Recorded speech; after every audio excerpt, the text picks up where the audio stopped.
Bueno, vamos con una nueva función, pero el tema que subyace o que veremos en esta función es un tema que ya vimos en la función anterior, la función 13, que son el concepto de matrices semejantes o matrices similares. Es un tema importantísimo y que conviene remarcar algunas cosas más. Entonces vamos con ello. Esta es una nueva función, como siempre, una función de R2 a R2. Me gusta explicar las cosas en de R2 a R2 porque se visualiza todo mejor, pero que es equivalente a lo que veríamos en funciones que fueran de R3 a R3 o de R4 a R4. ¿Vale? Bien, esta función es inyectiva y esto lo podemos deducir de que, como podéis ver, el determinante es distinto de 0, es 2 menos 6, menos 4, por lo tanto tengo un determinante que es distinto de 0, ker de f será el trivial y por lo tanto será inyectiva. Como es de R2 a R2 y es inyectiva, será exhaustiva. O sea, todo punto del codominio tiene una antiimagen en el dominio. Bien. Si queremos encontrar sus valores propios y sus vectores propios, debemos plantear la ecuación que vimos en la clase anterior, donde buscamos qué vectores, si es que los hay, se proyectan al mismo vector, pero en posición potencialmente diferente, dependerá de la lambda. Si lambda es 1, irán a parar al mismo punto, y si es 2, pues se proyectará hacia el mismo cuadrante, pero 2 unidades para arriba. Si es menos 2, pues se proyectará, pero en el cuadrante contrario, etc. Estas cosas que ya vimos, pero fijaos, es muy importante que entendáis bien la ecuación, cómo está planteada. Estamos planteando una ecuación para resolver un problema. Y el problema es, hay puntos invariantes que vayan a parar al mismo subespacio, a la misma línea. Hay subespacios invariantes. ¿De acuerdo? Bien, esto es lo mismo, pero planteado en forma de sistema, ya más explícito. Y ahora paso, como vimos el otro día, las lambda x sub 1 y la lambda x sub 2 al otro lado, y me queda, sacando factor común x sub 1, esta expresión y esta expresión. Esto es un sistema homogéneo, es un nuevo sistema, que lo que busca es para qué valores de lambda se cumple la igualdad. Entonces lo que hago es calcular el determinante e impongo que el determinante sea igual a 0. Aquí faltaría el 0, igualado a 0, pues la solución sería 4 y menos 1. Bien, este es el polinomio característico de esta matriz, de esta función, también podríamos decir, el polinomio característico de esta matriz, que es una representación de esta función. Ahora ya sabemos, una representación desde la base canónica, desde otra base tendríamos otra representación, ya lo hemos visto. Bien, entonces, este polinomio es el característico. Si lo igualo a 0, las soluciones son 4 y menos 1. Por lo tanto, tengo dos valores propios. Tengo dos valores propios. Esto ya quiere decir automáticamente que tengo la posibilidad de encontrar una base desde la cual ver los movimientos de esta misma función y representarlos desde otra matriz. Otra matriz que es representante de la misma función. O sea, la matriz representa la misma función y por lo tanto movimientos diferentes de puntos, pero por sus coordenadas, no por la posición del punto. El punto no cambia, lo que cambia es la mirada. Lo que cambia es la mirada. Ha cambiado la mirada, porque lo estoy mirando desde otra base. La lección pasada, la lección 13, es capital. Allí había un dibujo, acordaos, insisto mucho, esto de aquí, este movimiento de aquí, perdón, no he saltado a la 13. La lección 13, acordaos, muy importante escucharla y volverla a escuchar. Todo esto de aquí os explica el sentido que tiene, el ver las cosas desde una base diferente y por lo tanto los movimientos de las coordenadas de los mismos puntos, porque esto no cambia, pero las coordenadas han cambiado porque lo estamos mirando desde una base diferente, desde esta y no desde la canónica, ¿vale? Pero el movimiento no es el mismo, o sea, ha pasado de aquí a aquí, lo que pasa es que lo estoy mirando bajo perspectivas diferentes. Entonces, este cambio de aquí a aquí, la matriz representante es otra, es esta de aquí. Por lo tanto, esta es una matriz que también representa a esta función, a la misma función, a los mismos movimientos, pero lo hace desde una base diferente. Por lo tanto, el punto 1, 1 expresado en coordenadas de la base U, se proyectan al punto 1 menos 1, que es como, por lo tanto, esta es la matriz representante de esta misma función, pero visto desde la base U, desde esta base diferente a la base canónica. Pero es la misma función, no cambia. Los movimientos son los mismos, pero se ven diferentes, ¿de acuerdo? Esto es capital entenderlo. Por lo tanto, por eso son semejantes esta matriz y esta. Son semejantes porque representan al mismo movimiento, a la misma función. No porque se parezcan, sino porque representan a la misma función, al mismo movimiento, pero visto desde una perspectiva diferente. ¿De acuerdo? Es importantísimo entenderlo esto. ¿Vale? Por lo tanto, esta función 14 nos ha servido mucho para entender qué estamos haciendo cuando encontramos una matriz semejante o una matriz similar, que son equivalentes estos conceptos. Bien, ya tenemos por lo tanto que podemos representar esta función también con una matriz diagonal, y esto es interesante, práctico a veces, representarlo mediante una matriz semejante que sea diagonal, ¿vale?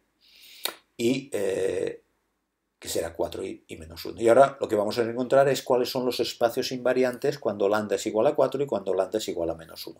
Hacemos lo mismo del otro día, sustituir 4 en mi sistema de ecuaciones, 4 aquí, me queda menos 3, x sub 1, más 2x sub 2 igual a 0.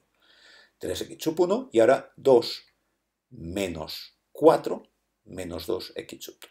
De nuevo me encuentro que esto y esto son equivalentes.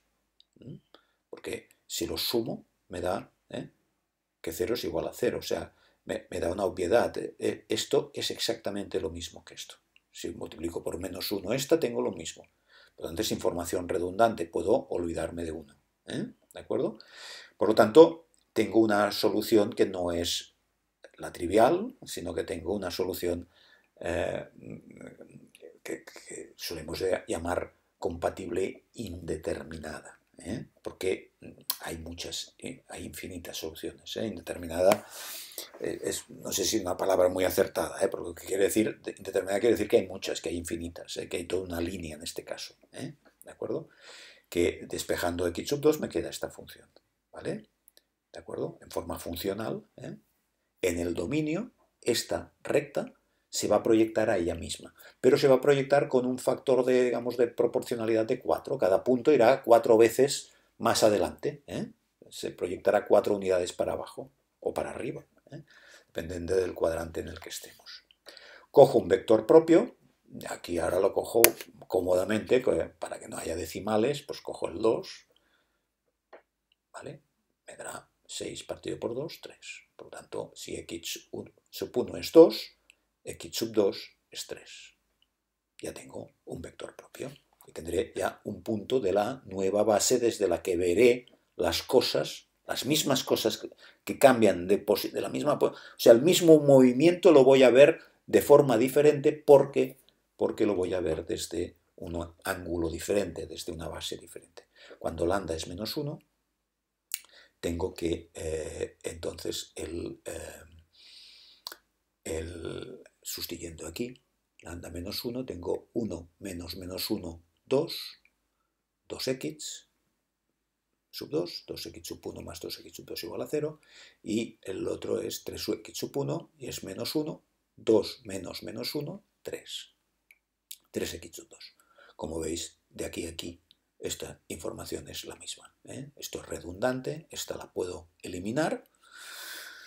Y tengo que x sub 2 es igual a menos x sub 1. Despejando x sub 2, tengo que x sub 2 es igual a menos x sub 1. ¿De acuerdo? Por lo tanto, tengo que, por ejemplo, un vector propio, un punto de este espacio, de este subespacio invariante, será, si pongo x sub 1 igual a 1, x sub 2 será menos 1. Por lo tanto, ya tengo una matriz que representa a esta visión, digamos, una matriz de cambio de base que me va a permitir cambiar de base, de la U a la E. Ya sabéis que pasar, lo vimos en la lección dedicada a la matriz de cambio de base, pasar a una base de U a una base E es poner simplemente las coordenadas, porque es qué coordenadas tienen el punto 2, 3 y el punto 1, menos 1 en la base canónica, obviamente el 2, 3 y el 1, menos 1. Para encontrar la otra base, te podría ahora calcular, bueno, ¿cómo puedo expresar la base canónica en función, qué coordenadas tendría para pasarlo a base U? Llamémosle base U a esta nueva base, a esta 2, 3, 1, menos 1. Bueno, pero como sé que una es la inversa a la otra, ya aplico directamente la inversa. Y la inversa de esta matriz, si calculamos el determinante, que es 5, que es menos 5, y que después tengo que hacer la adjunta. Ya vimos una lección dedicada a las traspuestas, a las adjuntas, a las inversas, ¿de acuerdo? Bueno, pues si calculamos la inversa de esta matriz, nos daremos cuenta que es esta de aquí y que esta será la matriz de cambio de base de E a U. Por lo tanto, como vimos en la lección anterior, ya podemos hacer la siguiente expresión. Podemos formular la siguiente expresión.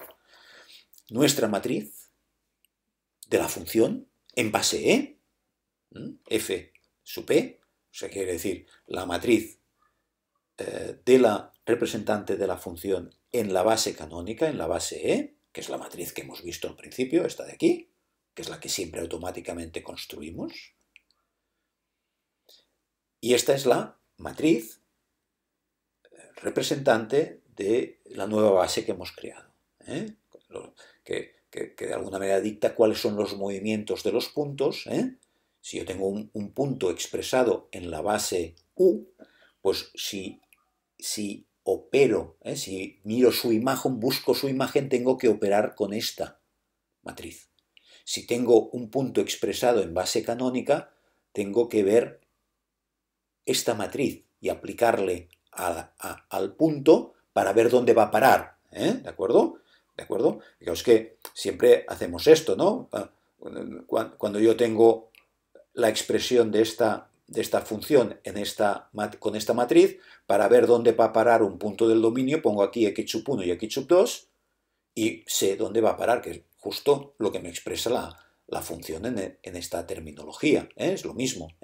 Pero para ver dónde va a parar el 1, 2, pues tengo que sustituir aquí 1 y 2, 1 y 2 y sabré su imagen. ¿Bueno? ¿De acuerdo? Bueno, pues si estoy viendo las cosas no desde la base canónica, sino desde la base U, de esta nueva base constituida por el punto 2, 3 y el punto 1, menos 1, ahora los movimientos los tengo que realizar con esta nueva matriz. ¿De acuerdo? Esta matriz es la que actuará sobre un punto expresado en coordenadas U para ver dónde va a parar en coordenadas U. ¿De acuerdo? Y, como siempre, tengo que ir traduciendo, ¿eh? Esto a veces lo explico, ¿no? Claro, de hecho, yo pongo la metáfora que creo que puede ser interesante que la tengáis en cuenta. O sea, imaginaos un congreso de estos que hay varias lenguas que se están hablando, ¿no? Y hay unos traductores autorizados para traducir. Claro, si está, todo lo que se diga en un congreso tiene que ser compartido por todos los miembros. Hablen castellano, hablen inglés, hablen noruego o hablen alemán, lo que sea, cualquier lengua. Tiene que haber traductores de todas las lenguas para que todos compartan el mismo mensaje. Pues bien, esto de aquí está en una lengua. Digamos, estamos viendo las mismas cosas, porque el mensaje tiene que ser el mismo. Los movimientos de la función son los mismos. La función es la misma, pero vista desde una perspectiva diferente, desde una lengua diferente, podríamos decir, ¿no? Pues un mismo mensaje, pues en alemán, pues tiene esta estructura, ¿eh? Claro, si lo quiero pasar a castellano, lo tengo que traducir. Y esto es un traductor del alemán, ¿eh? Del alemán paso al español, al castellano. ¿Eh? Del alemán paso al español. Y ahora ya estoy en el español. Pero si quiero volver a pasar al alemán, tengo que buscar un traductor de español a alemán. O sea, fijaros, esto es alemán, esto es español, esto es un traductor de alemán a español y esto es un traductor de español a alemán. Lógicamente, todo esto tiene que ser igual que esto. Si yo un mensaje lo traduzco primero al español y después lo traduzco al alemán, lo lógico es que el mensaje va a ser el mismo, si los traductores son buenos. ¿Vale? ¿De acuerdo? Muy importante entender esto. Por lo tanto, tengo una representación, como hemos dicho, de la misma función vista desde una perspectiva diferente. ¿De acuerdo? Bien. Bien, y aquí tenéis la representación de estos espacios invariantes. Aquí tenéis la x2 igual a menos x sub 1, la x sub 2 igual a 3 medios de x sub 1. Y aquí ahora podéis ver, por ejemplo, que el punto este de aquí, este tiene, acordaos, un valor propio de 4, por lo tanto este punto, que es el 1 medio 3 cuartos, que está en esta línea, si yo lo multiplico por 4 va a parar al 2, 3, porque 4 por 1 medio es 2 y 4 por 3 cuartos es 3. Se proyecta un poco más adelante. Obviamente el simétrico de aquí irá a parar al simétrico de aquí para abajo. ¿De acuerdo? Pero todos los puntos de aquí, como vimos, se quedan aquí, pero se desplazan 4 unidades para arriba o para abajo. Este de aquí, que tiene valor propio de menos 1, todos estos puntos van a parar a todos estos puntos, pero con la característica de que el punto este de aquí, el 1 menos 1, va a parar, como es valor propio menos 1, va a parar al simétrico del otro lado. Va a parar al menos 1, 1, menos 1, 1. ¿Veis? Va a parar al menos 1, 1. ¿De acuerdo? Por lo tanto, también es un espacio invariante, pero con un valor propio diferente. ¿De acuerdo? Y todos los demás puntos, el 0 obviamente va al 0, como siempre, pero todos los demás puntos cambian. Se mueven, van a otras líneas. Y ahora podríamos ir dibujando, pues, esta línea de aquí, ¿a dónde va a parar? ¿No? Y hay toda una serie de movimientos que nos podríamos pasar varias clases enteras intentando buscar, dibujar, etc. ¿De acuerdo? Pero esto es lo esencial para entender el funcionamiento de esta función. Valga la redundancia ya muy repetida. Y aquí, como podéis ver, lo que os decía. ¿De acuerdo? Porque lambda es 4, pues este va a parar aquí y este va a parar aquí. ¿De acuerdo? Bien. Y ahora una cosa para acabar, muy importante. Hemos planteado el concepto de matriz semejante y en los casos que nos ha salido esto, en el caso anterior y ahora en este ejemplo, hemos encontrado una matriz semejante diagonal, porque tenía unos valores propios, etc. Y entonces siempre que tenemos unos valores propios, pues podemos expresarlo en forma de matriz diagonal. Correcto, muy bien. Y esta matriz es semejante de esta. ¿De acuerdo? Bien. Pero esto no quiere decir que que siempre que las matrices tengan matrices semejantes, una será diagonal, ni mucho menos. O sea, semejante, dos matrices son semejantes o similares siempre y cuando haya la posibilidad de hacer esta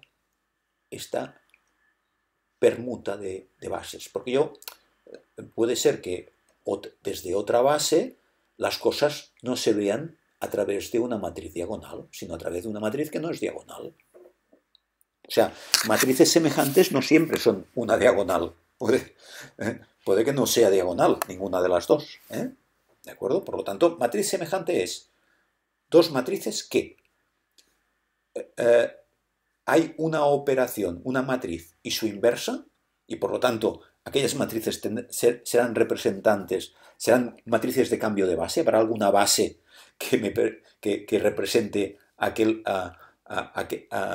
el cambio de... Habrá dos bases que aquella matriz represente el cambio de base de una base a la otra y la otra matriz el cambio al revés, de la segunda a la primera base, de la primera a la segunda y de la segunda a la primera. ¿De acuerdo? Siempre que hay, dada una matriz, esta posibilidad de encontrar dos matrices simétricas que representen cambios de bases entre dos bases diferentes del espacio, tendré que estas dos matrices son semejantes. ¿De acuerdo? Bien. Un ejemplo. Esta situación de aquí. Esta situación de aquí. Esto lo vimos en una lección anterior. Vimos que esta matriz, P, es la matriz de cambio de base de una base diferente, que es la U. Es una base diferente a la que aquí nos ha salido una base como consecuencia de buscar los valores propios. Pero aquí he puesto otra base diferente, la base 1, 0, 1, 1. Ya sabéis que yo puedo coger dos puntos cualesquiera que no compartan línea recta que los una al 0 y serán una base. En R2, dos puntos que no estén alineados respecto al 0, al punto 0, 0, en la misma línea. O sea, obviamente estos dos puntos no serían una base porque están en la misma línea. Pero si yo cojo un punto aquí y un punto aquí, un punto aquí y un punto aquí es una base de este espacio R2. O sea, desde estos dos puntos puedo llegar a cualquier punto combinándolos, multiplicándolos por alguna lambda, cada uno de ellos, potencialmente diferentes, y después sumando. Puedo llegar a cualquier punto. Por eso es una base. Una base es un generador de todo el espacio. Son dos puntos privilegiados desde los cuales puedo construir todo el espacio. ¿De acuerdo? Bien, pues aquí he cogido una base diferente a la canónica. Esta es la canónica y esta es una base diferente. ¿Vale? Y vimos en lecciones anteriores que la matriz de cambio de base de U a E, es esta de aquí, 1, 0, 1, 1, que es fácil de calcular por lo de siempre. Es escoger las coordenadas y ponerlas en forma de matriz. Y la inversa de esta matriz es esta de aquí, o, dicho de otra manera, es la matriz de cambio de base de a U, como os he dicho antes. Esta y esta son inversas. Y es la matriz de cambio de base de esta base U a esta base E, y esta es de la base E a la base U. Alemán o noruego, inglés. Y aquí hay un traductor de noruego a inglés y aquí hay un traductor de inglés a noruego. ¿Vale? Pero como tengo esta disposición, estas dos matrices son semejantes. Esta matriz es la matriz que genera los movimientos necesarios de coordenadas en la base U para que los mismos movimientos de la función, estamos en esta función, en la función representada con la matriz canónica por esta matriz, en la base canónica, perdón, por esta matriz. Esta es la matriz que representa a nuestra función, la de hoy, la función 14, en la base canónica. Pues esta es la matriz que representa la misma función en esta base U. Los mismos movimientos, pero ahora lo estamos viendo desde una base diferente, desde una perspectiva diferente. ¿De acuerdo? Por lo tanto, es lo mismo que os dije en la lección anterior y que os he comentado al principio de esta lección, que he recopilado lo que os expliqué con mucho detalle, viendo los movimientos. No, ahora no lo vamos a repetir porque ya entendemos que estamos viendo las mismas cosas, pero desde una base diferente. ¿De acuerdo? Bien. Bueno, pues esto siempre es así. Siempre que yo tengo dos matrices, una y otra, una matriz en una base representante de una función, y esta, la matriz en otra base. Siempre que puedo encontrar dos matrices de cambio de base, y esto es una igualdad, o sea, el producto de estas tres matrices me da igual a esta matriz, y esta es inversa de esta, quiere decir que estas dos matrices son semejantes o similares, que representan a la misma función.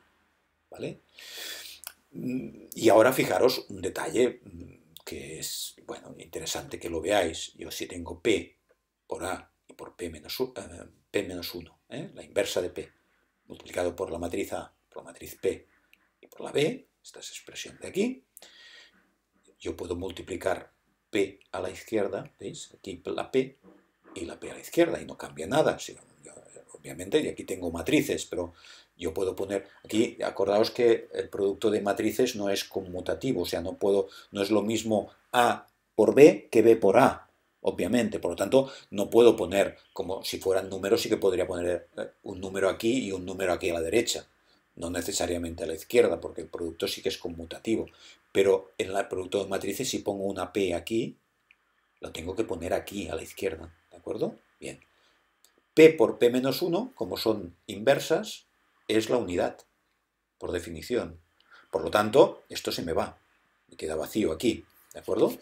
Y ahora, si ahora multiplico, esto se me ha ido, y ahora multiplico por la derecha P menos 1 aquí. También tengo que multiplicar por P menos 1 aquí, para que se mantenga la igualdad, lógicamente. Si multiplico a la izquierda y a la derecha una cosa que es igual, tengo lo mismo. No estoy haciendo ningún cambio, estoy multiplicando por lo mismo los dos lados. ¿De acuerdo? Bien, pero aquí se me va, porque esto es la matriz unidad. Por lo tanto, lo tengo puesto de otra manera, ¿veis? Y es otra forma de buscar la igualdad. ¿De acuerdo?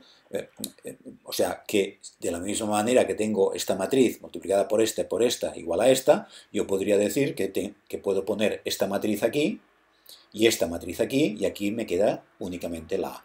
Bien, porque si tengo expresado un punto en la base canónica, pues sé cuál será su imagen y el equivalente lo tendría pues operando de esta manera a la derecha. Simplemente para que veáis.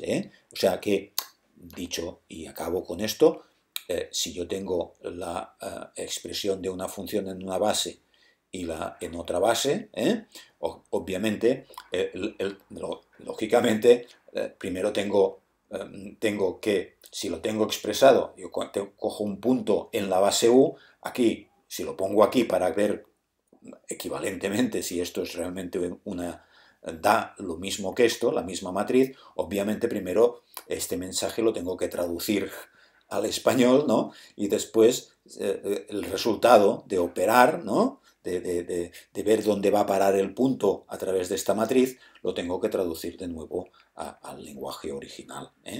Y esto es lo mismo que primero tener a la izquierda la expresión matricial de la función en base canónica y tener la de la base U emparedada entre estas dos matrices de cambio de base. Esto de aquí es digamos, esto y esto, lo mismo, esto y esto, pero ahora expresado en esta nomenclatura que seguimos de utilizar el concepto de matriz de base de cambio de base, expresando de qué cambio de base está operando aquella matriz. ¿De acuerdo?